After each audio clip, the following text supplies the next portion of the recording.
Airport. Please be informed that your arrival will be at Terminal 2. The time now is 15 minutes past the hour of 8 in the morning.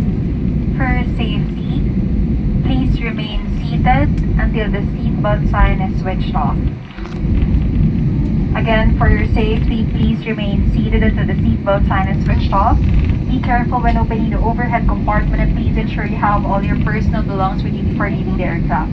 It was a pleasure having you on board. We look forward to serving you again soon. On behalf of AirAsia, Captain Joseph Evangelista, First Officer Alfred Hipolito, and the rest of the crew members, we would like to say thank you for flying with us.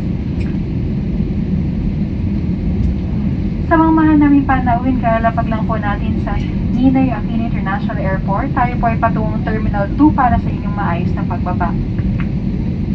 Ang oras ngayon ay 15 minuto makalipas ang 8:08 ng umaga. Para sa inyong kaligtasan, manatiling nakaupo hanggang eroplano inyong pagharap na nakahinto at kayo nabigyan na ng pahintulot na bumaba. Mag-ingat po sa pagkuha ng anumang bagay na maaaring mahulog mula sa overhead compartment. Bago po kayo bumaba, tiyaking nasa inyo na ang lahat ng inyong kagamitan. Isang karangalan ng kayo mapagsilbi at naasahan namin na muli tayong magkikita sa inyong susunod na paglalakbay.